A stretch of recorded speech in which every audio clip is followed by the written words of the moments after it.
Pessoal, boa noite. Bom vê-los aqui. Na verdade, essa foi uma ideia que surgiu já há alguns meses e nós do sindicato a gente já vinha matutando isso e buscando. Glória até brinca, toda vez que o Rodolfo chega lá no sindicato, ela diz: ei, vem cá, uma consultinha 0800. Então, pensando nisso, a gente resolveu fazer esse encontro, porque a gente acredita que muitos de nós, com essa nova reformulação previdenciária, a gente está muito perdido. E depois de alguns fatos acontecidos entre colegas, foi algo que me deixou de fato muito preocupado. Por quê? Porque a previdência, a reforma previdenciária, ela por si só já nos tira um monte de coisa quando a gente aposenta, né? A gente sabe que o nosso salário cai demais mesmo, chega a ser até desumano. O professor Ângelo costuma sempre dizer que temos que ter duas aposentadorias, que uma é para remédio e a outra que é para comer. Então, pensando nisso, eu conversando com o Rodolfo, a gente vem conversando já há algum tempo, para que ele fizesse esse encontro para tirar as nossas dúvidas, porque são muitas, gente. E assim, para mim, ver um colega que trabalhou tantos anos ser aposentado com um valor bem aquém do que ele merecia ou do que a reforma já rege, né? Então, para mim, é doloroso. E isso aconteceu entre nós, entre alguns colegas, que, poxa, com 40 horas você, por não estar, não ter o conhecimento necessário, né? Uma pessoa de 40 horas aposentar com basicamente o valor de um servidor de 20 horas. Então, nós temos um servidor de 20 horas aposentado que está ganhando o equivalente a um professor aposentado de 40 horas. Então, isso é doloroso ver um colega nessa situação. E pensando nisso, a gente não quer que os demais que irão aposentar da agora para frente aconteça algo do tipo, certo? Então, pensando nisso, está aqui o Dr. Rodolfo e ele vai sanar, ele vai tirar as nossas dúvidas.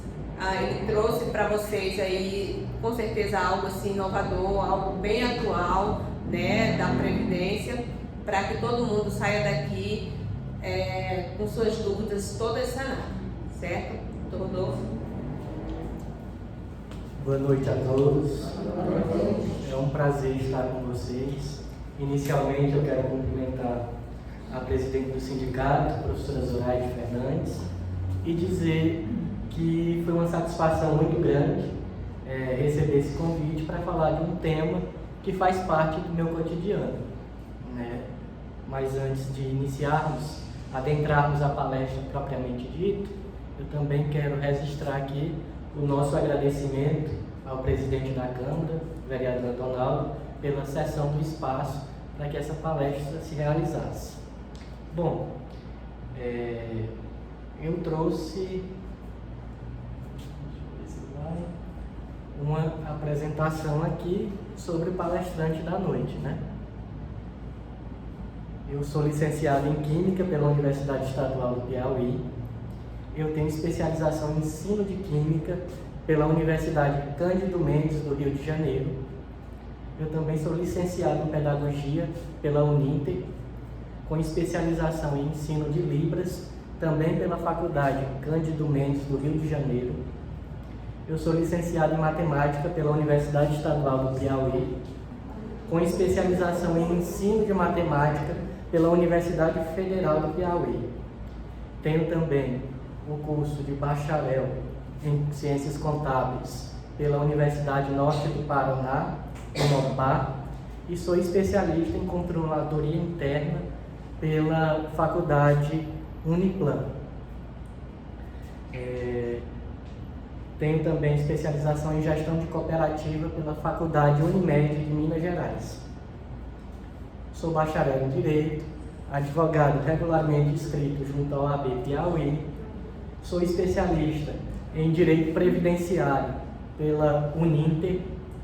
Sou especialista em Direito Público Municipal pela Universidade Estadual do Piauí.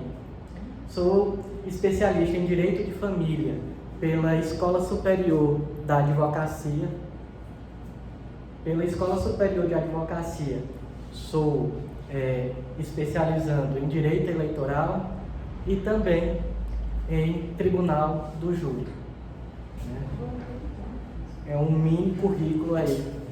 É um mini, né? Você está pensando que está falando para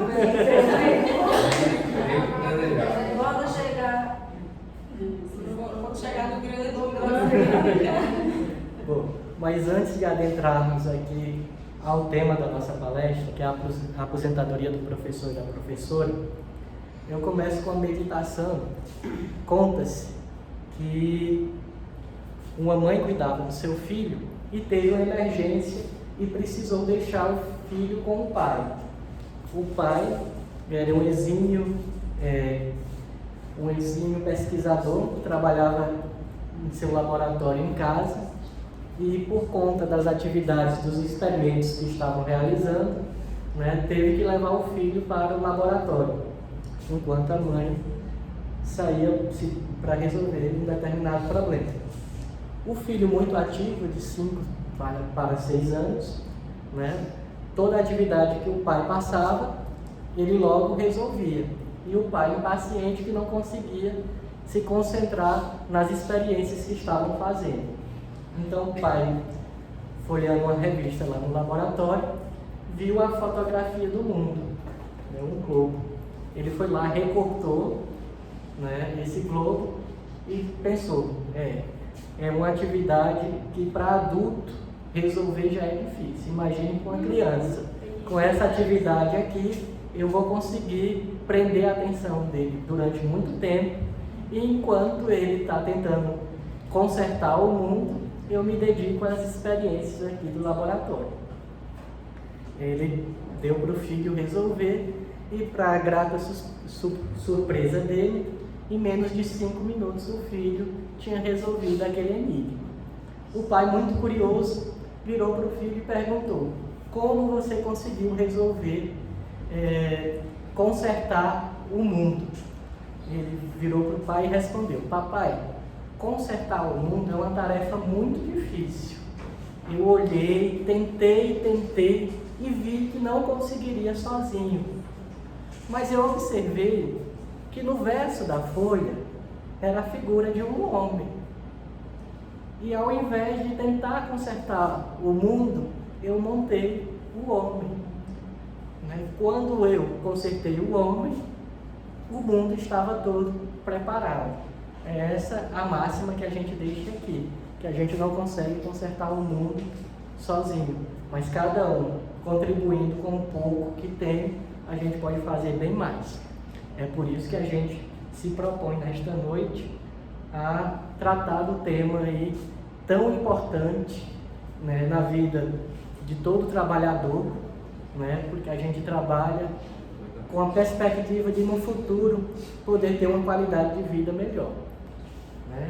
E a gente só consegue minimizar os efeitos dessas reformas se a gente tiver um conhecimento pleno acerca dele. Para a gente entender como está a aposentadoria nos dias de hoje, é necessário a gente fazer um marco temporal, a gente conhecer um pouco da evolução. A gente começa falando lá de 1988, da promulgação da nossa Constituição, certo? Foi a primeira vez que o tema aposentadoria foi retratado dentro do texto constitucional, a nossa Constituição de 88. No texto da Constituição de 88, previa que tinha direito à aposentadoria especial aquelas pessoas que trabalhassem na educação infantil, no ensino fundamental, ensino médio e ensino superior. Mas no campo previdenciário, nem tudo são flores.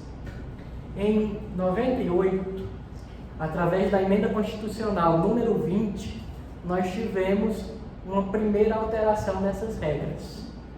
A regra lá que em 88, o direito que foi garantido lá em 88 para professores da educação infantil, fundamental, médio e superior, sofreu a primeira revés. E o professor de ensino superior foi retirado desse contexto de aposentadoria especial e passou a integrar, a conquistar o direito de aposentadoria como os demais trabalhadores. Nós tivemos, pós 98, a outra reforma, certo? Que foi a de 2019. Nós tivemos outra emenda constitucional, a emenda constitucional 103. Ela manteve o mesmo público-alvo, professores da educação infantil, fundamental e médio, com direito à aposentadoria especial. Mas nem tudo são flores. Nessa reforma de 98, né, acrescentou-se lá uma nova regra, né? Essa nova regra estabeleceu uma idade mínima para a aposentadoria e ainda condicionou para quem já estava filiado no exercício do trabalho, criou 3 novas regras, né, para possibilitar a aposentadoria desse público. E nós vamos falar da regra geral, a que vigora atualmente, e da regra que foi estabelecida de transição, que só pode alcançá-las quem já estava no exercício do trabalho. Quem entrou hoje não pega a regra, né, de transição.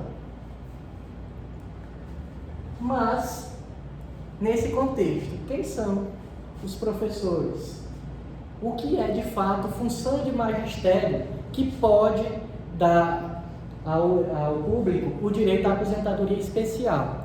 Para responder essa pergunta, a gente vai passar lá pela lei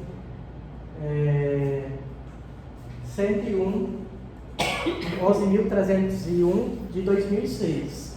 Ela diz que as funções de magistério são aquelas exercidas em estabelecimento oficial, certo? E agrega as atividades de docência, coordenação e assessoramento pedagógico. Nesse texto, eu friso 2 pontos importantes.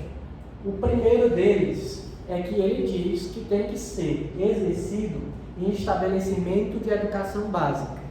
Nós, professores, né, e funcionários de escola, sabemos que a educação básica ela é composta pela educação infantil, ensino fundamental e o ensino médio.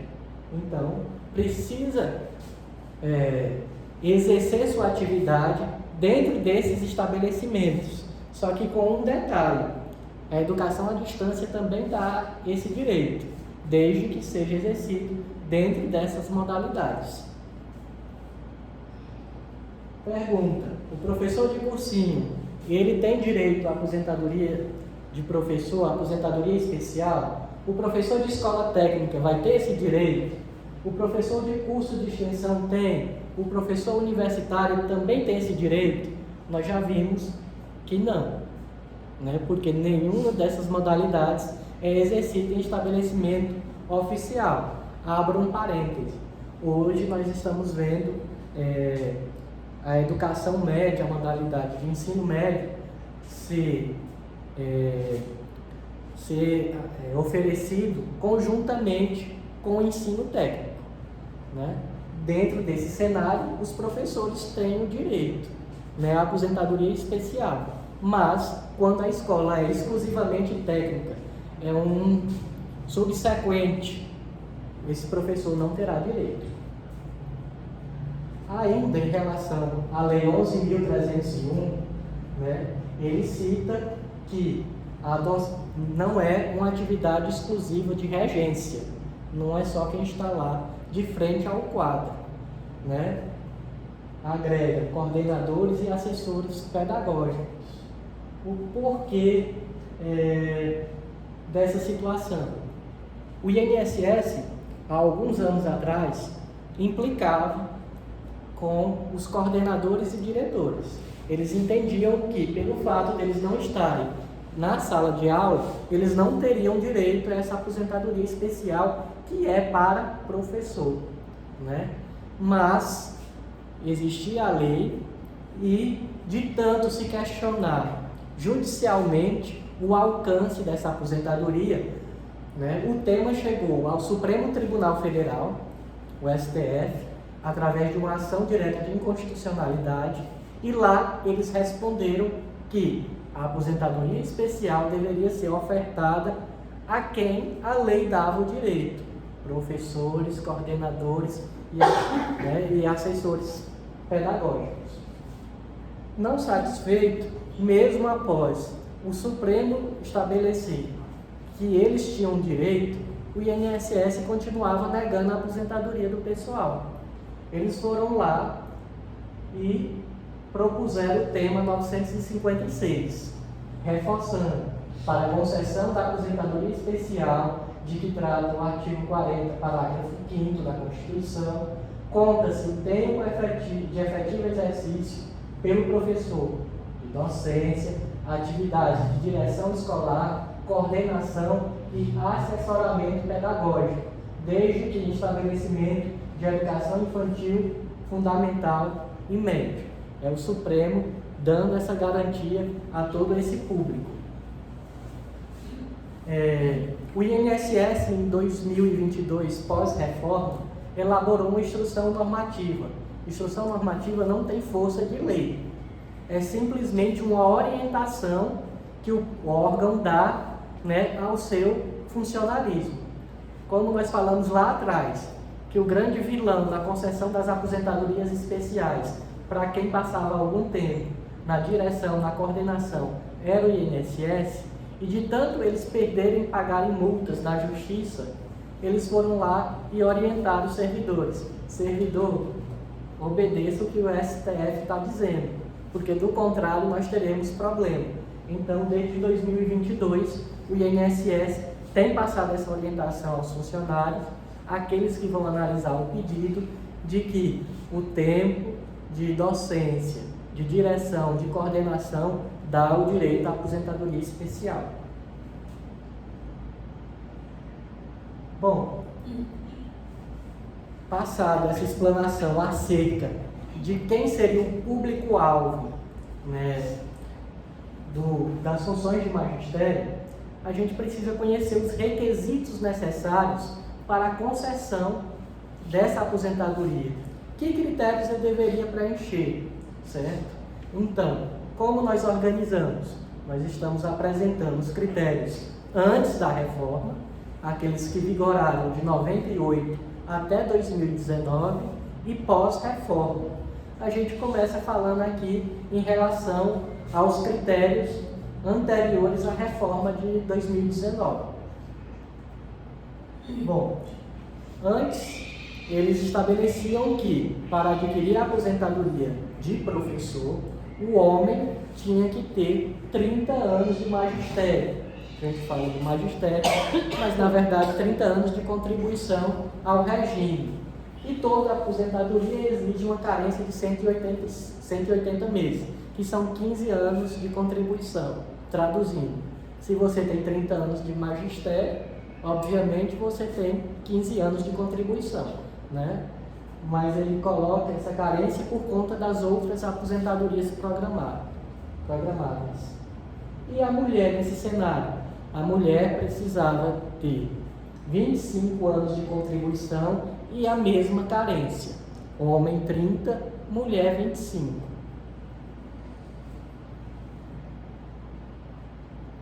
Percebam que antes da reforma de 2019 não se falava em idade mínima, nada disso. Vamos exemplificar. Uma pessoa que começou sua jornada na educação como professor aos 20 anos, do sexo masculino. Como ele precisa de 30 anos de contribuição, aos 50 ele fechava esse tempo. Então, ao completar 50 anos, ele poderia requerer sua aposentadoria tranquilamente. A mulher, no mesmo cenário, que começasse a trabalhar com 20 anos de idade, por exemplo, dela se exigia 25 anos de contribuição. 20 anos de idade que você já tinha no início de sua atividade, mas os 25 anos, aos 45, você já conquistava o direito da aposentadoria. Né? E após a reforma, o que se fala hoje em requisitos? Primeiro, em relação aos homens, tem um tempo de 25 anos. Continuou a mesma carência de 180 meses, mas estabeleceu uma idade mínima de 60 anos. Estamos falando que quem entra no serviço público, quem entrou ou quem entrará de 2019 em diante, ele só se aposenta com 60 anos, se homem. Pode ter o tempo que quiser. Vamos pegar lá o exemplo de quem começou com 20 anos o exercício da docência. Agora precisa de 25 anos de contribuição. O homem com 45 anos já teria alcançado esse critério, mas vai trabalhar mais 15 anos para ter a idade para conseguir requisitar a aposentadoria. A mulher permaneceu os mesmos 25 anos, a carência de 180 meses e a idade mínima de 57 anos. Essa é a regra geral para quem entrou no serviço público de 2019 em diante. Não alcança a maioria de vocês, certo? Não alcança. Ou alcança no sentido de você querer trabalhar esse período todo aí, não tem problema nenhum não. Você pode, né? Mas chamo a atenção para, isso é o mesmo slide, para o fato aqui que ocorreu em relação ao homem. O homem, a regra geral lá era 30 anos de contribuição. Pós-reforma, passou a 25 anos. Houve uma redução no tempo de contribuição, mas em compensação estabeleceu uma idade aí altíssima. Então não foi benéfico. A um primeiro olhar, você pode imaginar que reduziu 5 anos aí, né? Foi bom demais, né? Mas dá com a mão, tira com o outro.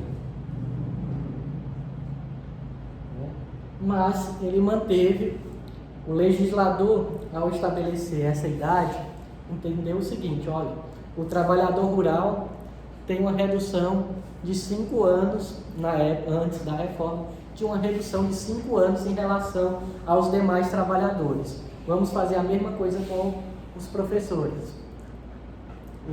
A regra geral da Previdência é a aposentadoria para o homem aos 65 anos. Vamos reduzir 5 para esse público? Aí os homens foram para 60. A mulher hoje aposenta com 62 anos de idade. Vamos reduzir 5 anos e deixar o professor com 57. Botei uma tabela autoexplicativa aí, só reforçando esses argumentos que a gente passou, essas condições necessárias para se conceder a aposentadoria. O homem, 60 anos, precisa 25 de magistério, mulher 57, com 25 também de magistério. Falo aqui em relação ao cálculo do benefício. Embora tenha um slide que eu vou explicar passo a passo, mas aqui eu já chamo a atenção.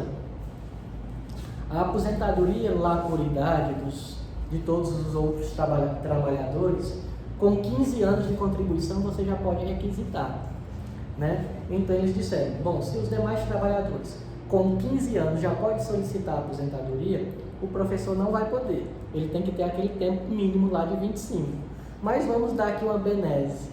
Com 15 anos, ele já vai conseguir 60% da média dos benefícios, né? Da média dos salários de contribuição dele. 60% com 15 anos. E a cada ano que se passar após os 15, mais 2%. Imagine o cenário de quem vai entrar por essa regra. 60% com 15 anos. Exige no mínimo 25 anos. Vai trabalhar mais 10, né? 10 vai dar direito, como é 2% por ano, 2 vezes 10, 20%. Quem requisitar a aposentadoria aos 25 anos de contribuição vai receber os 60% que conseguiu lá com 15, mais os 20% que conseguiu 60 mais 20, 80. Não é 80 do que você ganha atualmente. Nós vamos ver mais lá na frente como é feito esse cálculo.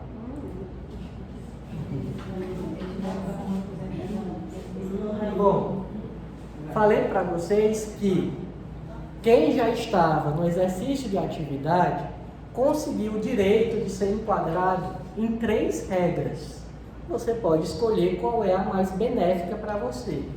É a regra dos pontos. Nós temos a regra da idade mínima progressiva e do pedágio de 100%. Vamos falar sobre cada uma delas. Começando pela regra dos pontos. A previsão para ela está lá no artigo 15, parágrafo 3º dessa emenda constitucional 103 de 2019, que ficou conhecida como a reforma da Previdência.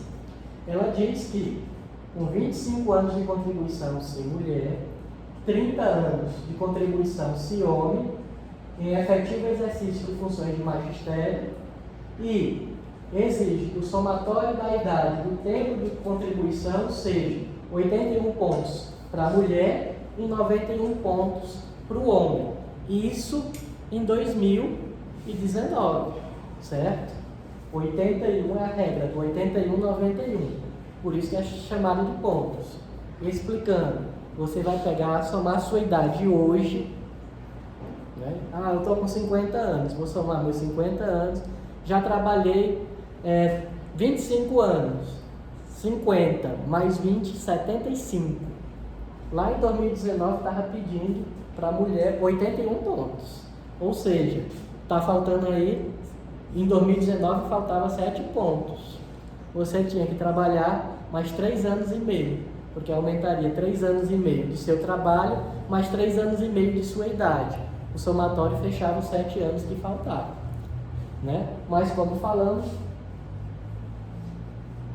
as regras do ponto, 30 anos, reforçando a carência de 180 e soma-se idade mais o tempo exigido conforme tabela.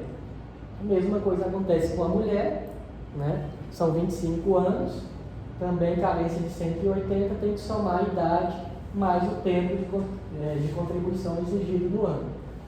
Trouxe a tabelinha aí que vigora lá no INSS. Para a gente importa o cenário de 2024. No cenário de 2024, né, o homem teria que ter 96 pontos e a mulher 86. É uma tabela progressiva em que lá no ano de 2028 o homem vai precisar ter 100 pontos e a mulher vai demorar um pouquinho mais de chegar ao final da tabela. Em 2030, para ela, que vai estabilizar em 92. É uma tabela progressiva, né? Mas que em 2030 estabiliza, vai estagnar nesses 100 pontos. A partir de 2030, para se aposentar pela regra dos pontos, só com 100 pontos para o homem e 92 para a mulher. Somatório do tempo de contribuição com a idade. Sim, outro detalhe. Como é feito o cálculo pelo sistema do ponto? Do mesmo jeito do outro. Com 15 anos, 60% e 2% a cada ano que passar dos 15. Né? Traduzindo aí, vamos pegar o cenário dos homens. A mulher com 15 anos. O homem só vai conquistar direito a 2 pontos a mais com 20. Né? Então, se lá com 15 anos você conquista 60%, está faltando 40%. 40% distribuído anualmente 2 a 2 aí, 40 dividido por 2, 20. 15 anos, que era os 60, mais 20 anos, para uma mulher conseguir uma média de 100% do salário, pela regra dos pontos, teria que trabalhar, ao invés de 25 anos, 35. O homem, né? O homem só começa a pontuar depois 20, né? Então,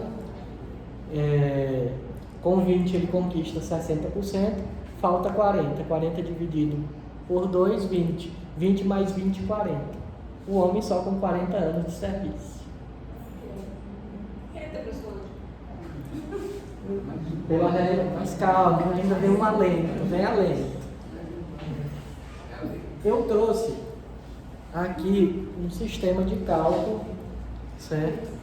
Que a gente trabalha com planejamento previdenciário, e eu fiz recentemente um planejamento previdenciário para uma determinada pessoa, e eu peguei aqui, né, o cálculo dessa pessoa para ilustrar para vocês. É um cálculo, né, para lhe dar a noção. Ele não é exato. Por quê? Porque o INSS ele faz uma atualização salarial mês a mês, certo?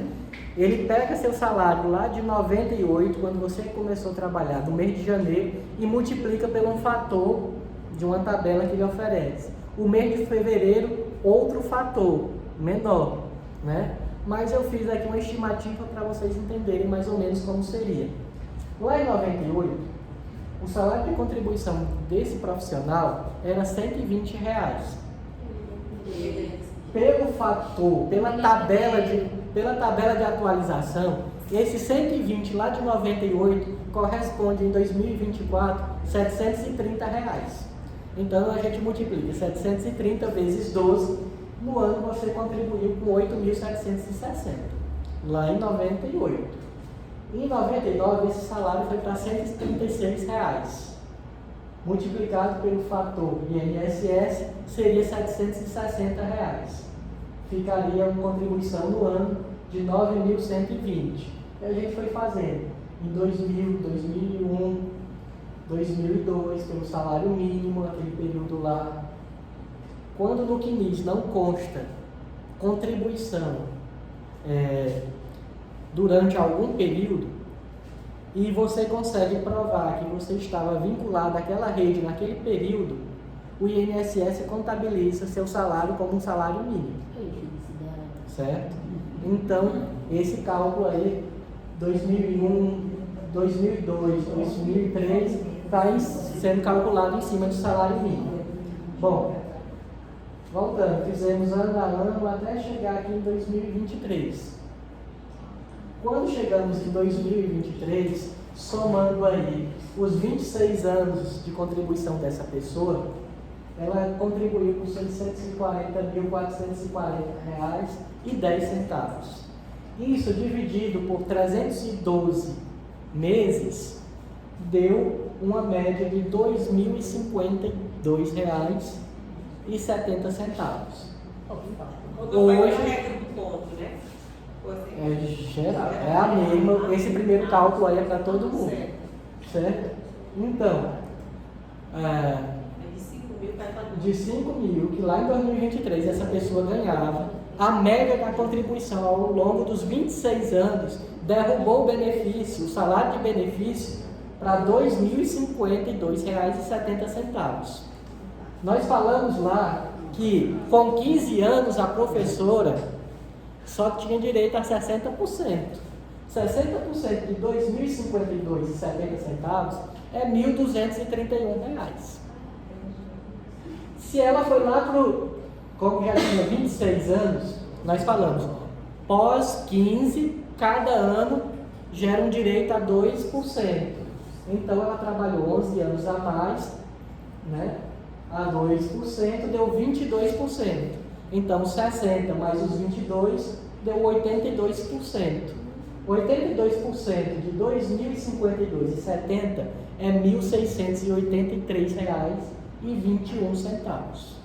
com 25 anos de contribuição, essa pessoa que estava lá ganhando 5.743, a aposentadoria iria se aposentar com um salário de 1.683,21. Com 25, se ela fosse pedir essa regra, sim. Por isso, a importância da gente estar esclarecendo, né, para você não achar, porque eu já tenho 25 anos, eu já vou dar entrada. Não é assim. Esse processo precisa ser feito com quem tem conhecimento, para não lhe trazer prejuízo. Essa pessoa ia receber 1.683 se fosse dar entrada em qualquer lugar aí, só levando os documentos. 40 horas. 40 horas. Mas não vai acontecer porque ela fez planejamento previdenciário. Bom, apresentamos a primeira regra, que era a regra dos pontos. Vamos agora para a idade mínima progressiva. Então, está prevista lá na Emenda Constitucional 103, no artigo 16, parágrafo 2º, diz que a mulher com 25 anos, o homem 30 anos de efetivo exercício, dentro do estabelecimento oficial, né? E estabeleceu que, lá em 2019, a mulher teria que ter 51 anos e o homem 56, para pedir a aposentadoria por essa regra. Lá, como é muito texto, para ficar melhor visível, eu trouxe esse esboço aí dos 30 anos, 180 de carência e idade mínima, conforme tabela. Né? Aquela idade lá foi em 2019. A mulher, os 25 anos, conforme era antigamente, a carência, mas a idade mínima conforme a tabela.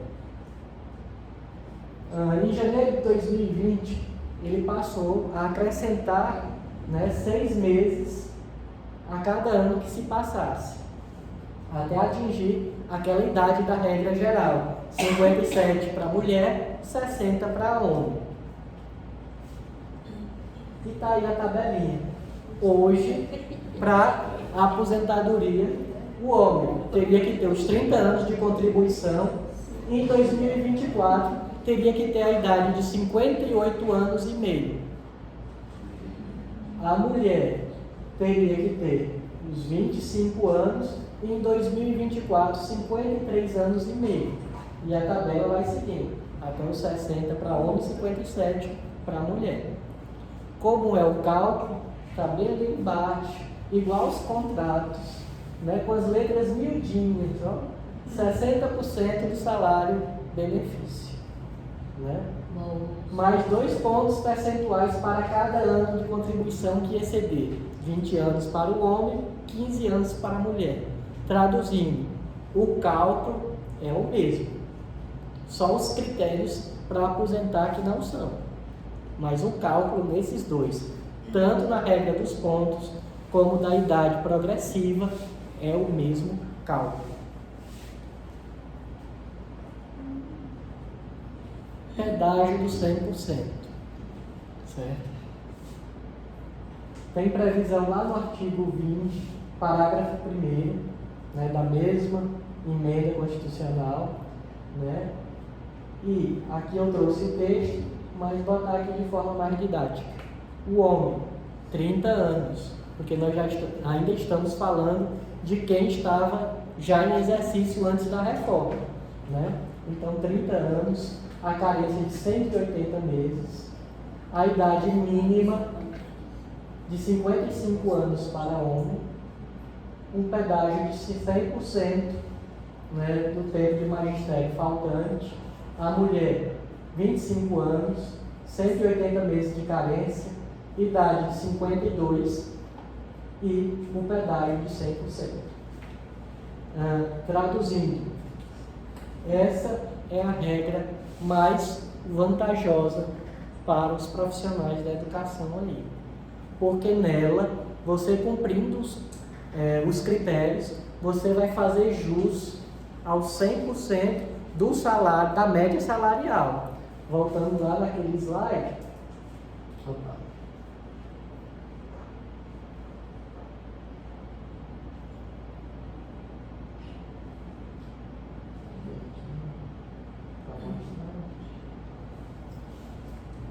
você ficaria lá na média dos R$ 2.052,70 aí, se cumprisse os critérios dela. Vejam, as outras duas lhe dariam um benefício de 1.633. Ela lhe dá um direito a 2.052. Muito, a do 100%. Para essa profissional de 40 horas aí. Moço, era melhor deixar ela pra lá. Deixa quieto. Eu vou sair, vai ficando aí pra vocês. Toma de conta. Que moralidade é essa? É por isso que tem gente passando bosta com dois. Explicando um pouco mais como seria essa regra do pedágio de 100%. Você vai contabilizar até 2019 quanto tempo de serviço você tinha. Então vamos supor que a pessoa entrou lá em 98, né? 99, 2000, tinha 21 anos. Para atingir, se fosse mulher, para atingir os 25 anos faltantes, restava 4. Né? Pela regra, ela teria que cumprir os 4 anos que faltava, mais 4 de pedágio, para ter direito a conquistar os 100%. Digamos que essa pessoa foi depois do concurso, né? Uhum. Depois de concursada. Mas O tempo anterior conta também. Sim, isso eu queria saber. O tempo anterior, que a pessoa trabalhava de carteira assinada, que tinha desconto. Sim, você provando que, por exemplo, eu citei o exemplo de 98, mas que lá em 90, de 90 a 97, você trabalhou, é contado mais esses 7 anos, certo? Então ela, no caso, já teria direito a ter aposentado lá pela regra anterior. Não precisaria nem cumprir o pedágio, porque só aí, por exemplo, quem entrou em 90 tinha mais 7 anos. Se de 98 até 2019 ela já contava com 21, mais 7 ela tinha 28. Mulher já ia aposentar. O homem ia faltar 2 anos, tinha que cumprir um pedágio de mais 2 anos. Ia trabalhar 4 anos. O dinheiro é aquela regra do 100%. Faz a média de tudo que contribuiu e receberia o 100% da média. Não é o 100% do salário atualmente, não. É da média. Ou seja, quem aposenta só recebe essa média. Exatamente. É mais vantajoso a média, porque o outro ingessa seu benefício. Bom, aqui para aqueles profissionais eu botei esse slide só para informar que na regra do professor não é permitido computar o tempo de atividade especial em outra atividade especial de forma dobrada. Quem trabalha com ruído, né? A quantidade de anos que ele trabalha por estar exposto, né, a barulho, a ruído, é feita uma conversão. Então, 1 ano para ele equivale a 1 ano e meio para o trabalhador normal. Só que não é permitido fazer essa contagem, não. Se você trabalhar com ruído e for para o exercício da docência, o período que você trabalhou exposto a agente nocivo foi 10 anos, vai ser contado como 10 anos aqui, né, pela regra. Eu trouxe aqui também a vida do funcionário público. Ele fica lavrado em algo que é conhecido como CNIS. É um sistema lá do INSS. E um detalhe que me preocupou e eu tenho falado sempre lá no sindicato. As pessoas que não têm, não trabalham, não militam. A maioria de nós trabalhamos com sala de aula, a gente conhece a realidade de sala de aula. Né? Pega esse documento aqui, tem algumas informações, passa desapercebido para você, porque não é da sua rotina diária. Né? E eu trouxe aqui o exemplo de um CNIS, de um profissional, em que está aqui, né, os dados dele, do município de Corimatá. Se você observar bem aqui no canto, tem uma sigla aqui, ó, TEXT. Ele está dizendo que aquela informação ali foi processada no INSS fora do prazo. Ela existe, mas está lá fora do prazo. Se você só manda lá pela Lan House seus documentos para requisitar a aposentadoria, esse valor aqui não vai ser contabilizado. Ele precisa ser tratado, ele precisa ser enviado informações complementares para a Previdência, para ele poder liberar esse valor e ser contado. Aqui, no dessa pessoa aqui, só são 1 ano, mas eu já me deparei com casos em que tem 3, 4 anos de informação problemática, que está precisando de documentos complementares. Então, a gente vai lá, manda a documentação, o funcionário do INSS não vai poder fazer nada. Se você não mandou a documentação para contabilizar essas contribuições, ele vai simplesmente ignorar. No cálculo é como se ela não tivesse existido, se você não tivesse trabalhado. Ela não vai contar nem como tempo de contribuição, lá para os cálculos dos 25 anos, 30 anos como homem, e nem para dar a média do seu salário de contribuição. É uma perda gigantesca aí.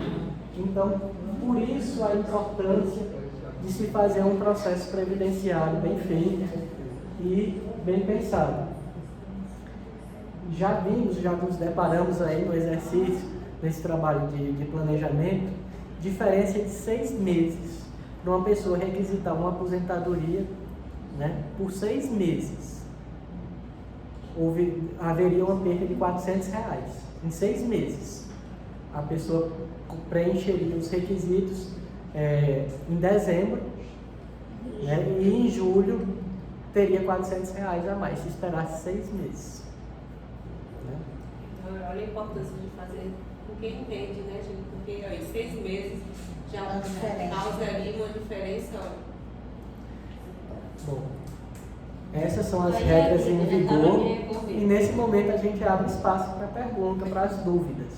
Lembrando que nossa palestra ela tem um caráter educativo e informativo, né? A gente não pode fazer uma análise de situações concretas, porque para analisar um determinado caso de forma concreta, a gente precisa desse documento aqui que é o CNIS. Sem conhecer o CNIS, é só especulação. Eu passar uma informação para você com base, sem conhecer, né, eu estou especulando, você vai achar que tem um determinado direito e quando for lá no CNIS e não constar a informação do jeito que você me passou, você não vai conseguir acessar, né, usufruir daquela informação que eu passei, porque foi passada uma realidade que nesse documento não existe, né, mas a gente está aberto aí às perguntas e às dúvidas. E nesse caso, nesse caso, no caso a gente tendo prestado serviço a outra instituição, no caso do Estado. Ok. Bom, aqui a pergunta foi relacionada a situações de contribuições concomitantes, certo? Lembrar que no INSS não gera direito a 2 aposentadorias, só para esclarecer. Mas se você exercer uma atividade concomitante, e vamos supor que seu salário de educação fosse R$3.000, e na outra função você ganhava R$2.000, o que acontece? Na hora de fazer seu pedido de aposentadoria, você vai pedir, né, o INSS para somar os valores.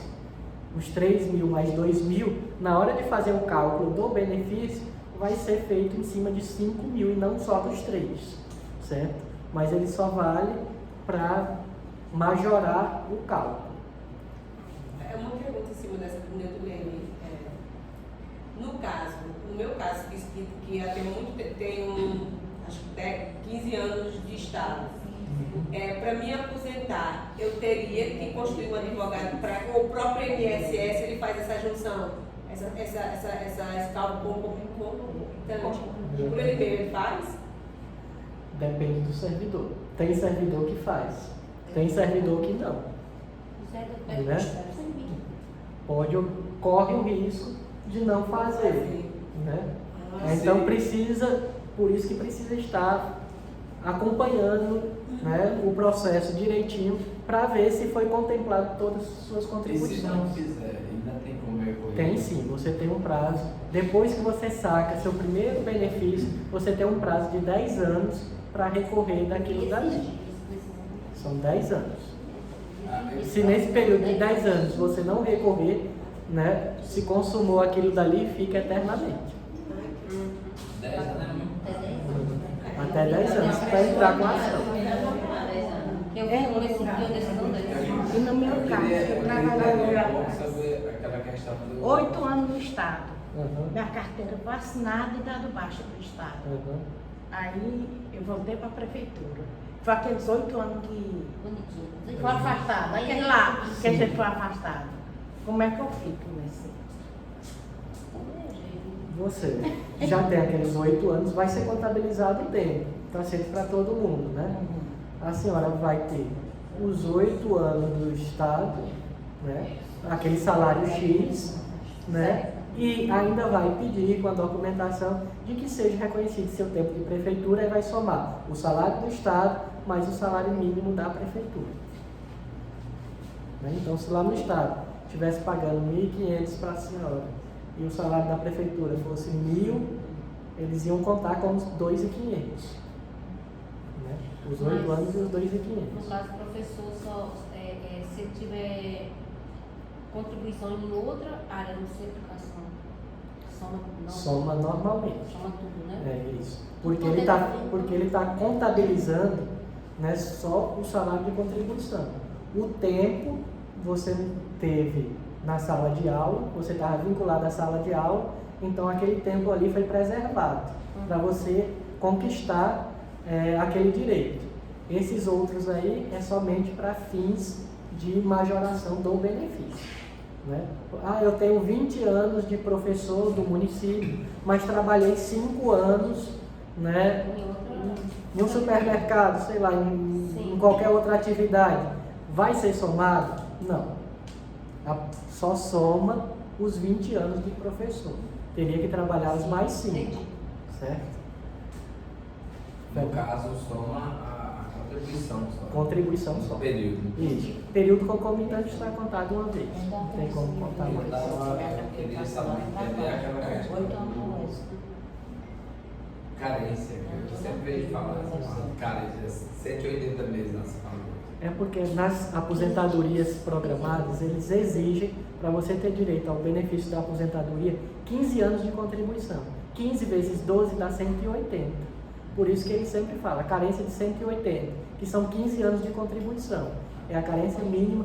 Eles colocam aí porque é aposentadoria.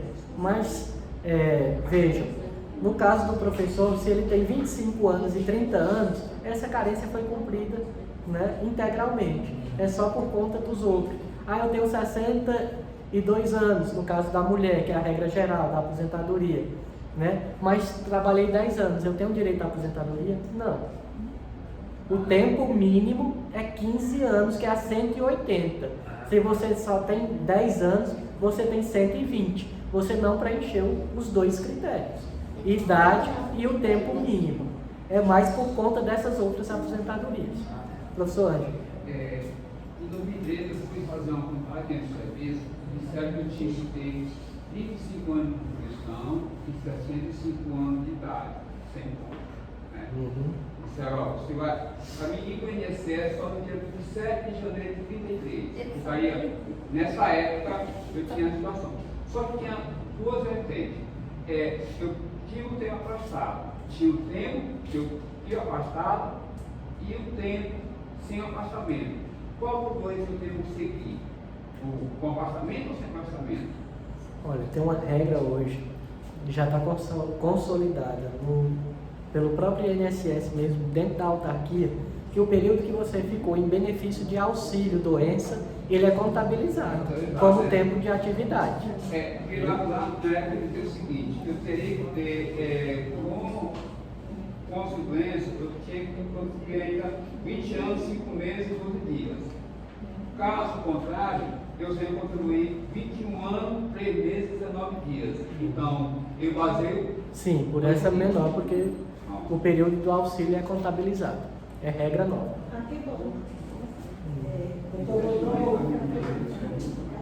Desde que... Desculpa, professor. Só um complemento. Eu respondi porque eu sei que o senhor voltou para a atividade. Desde que esteja intercalado. terminou o auxílio, voltou para a atividade, certo? Do contrário, se passasse um tempo fora, aí não contabilizava. Para a mulher que tem 57, a idade mínima, as perdas são grandes se ela aposentar com 57 e não esperar os 60? São assim muito grandes? Tudo depende das informações que constar no CNIS. Vai depender do que está registrado lá. Para a gente afirmar categoricamente qual seria o tamanho da perda, né, teria que fazer um cálculo de planejamento previdenciário. Né, porque cada caso é um caso. Não dá para se basear, eu entrei em 98, né, junto com a professora Neudilene. Minha situação é a mesma dela. Não é. O CNIS da professora Neudilene vai estar de um jeito e seu CNIS vai estar de outro. Mesmo sendo na mesma época. Precisa analisar cada um. Como eu disse para vocês, no dela pode constar aquela informação lá, o PEXT. Na sua pode não ter. Aí, né, o dela daria um valor, o seu já daria um outro maior, porque o dela está com informação extemporânea. Então tudo precisa ser analisado pelo CNIS. Nesse caso aí, é o próprio sistema que realiza essa regrazinha ali? É o próprio sistema, pode dar problema. Imagine aí um banco de dados que recebe informação de uns 158 milhões de pessoas, tudo ao mesmo tempo. Imagine aí as prefeituras tudo rodam folha, todo dia 20, todo dia 10, então chega informação tudo de uma vez. Às vezes, quando chega a informação pode se perder, ou pode acontecer, que é comum nas realidades de município, de não pagar na época certa, pagar com atraso. Então aquela informação foi recolhida para o INSS pós fechamento do mês. E aquilo dali gera um problema, né? Então é por isso que é comum esse tipo de informação aí, esses indicadores do INSS.